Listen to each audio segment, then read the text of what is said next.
Hello and welcome back to the Stanley Parable. This will be episode 3 now, and it's the episode where we obey some but disobey others. So let's jump right in.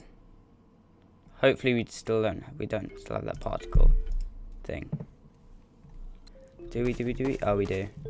Developer, texture. Stanley decided puddles. to go to the staff lounge to check on his co-workers.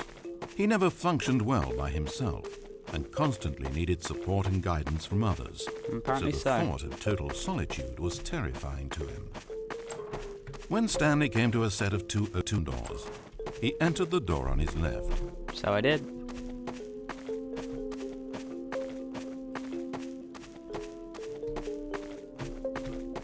As Stanley entered the lounge, he was horrified to find not a single person here. He decided he would walk up to see his boss, hoping that he would find an answer there. Maybe I will, or maybe I won't, because I'll disobey you. Coming to a staircase, Stanley walked upstairs to his boss's office. But Stanley just couldn't do it. He considered the possibility of facing his boss, of admitting that he had left his post during work hours. He might be fired for that. And in such a competitive economy, was it really worth taking that risk? Yeah. All because he believed everyone had disappeared? Very good point. His boss would think he was crazy. And then something occurred to Stanley. Maybe, he thought to himself, maybe I am crazy.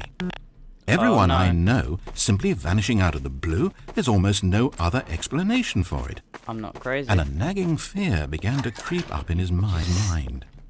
Questions that had been there all along. He just hadn't put his finger on them yet. For example, why couldn't he see his feet when he looked down? Oh, that's just me. Why did doors close automatically behind him wherever he went? And for that matter, these rooms were starting to look pretty familiar. Was he just walking around in circles? Yes, because you're making me. Where am I, he thought.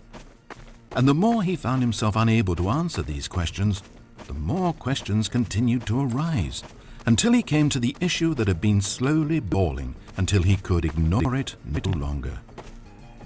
Why is there a voice in my head dictating everything that I'm doing and thinking? That's good. Suddenly, every door slammed shut. No, Stanley screamed. Oh, I need to get out of here. I need to know that there's something out there. I need to know it's not just all in my head. And he screamed and clutched at his skull as the voice grew harsher and the music in the background rose higher and higher. That just moved. And then, moments before collapsing to the ground, Stanley clenched his fists and screamed to anyone who might be listening, "I'm not real! I'm not real! Wow. Don't believe any of it! None of it's real!" And then everything went black. Ooh, that was good. This is the story of a woman named Mariella. Mariella woke up on a day like any other. She got dressed, went to work, clocked in, clocked out, and then she walked home. But her walk on this day was interrupted by the body of a man who had stumbled through town talking and screaming to himself, and then collapsed dead on the sidewalk. Moments after seeing him, she would turn, run to the nearest police station, and call for an ambulance. But for just a few brief seconds, she merely stood there, unable to move.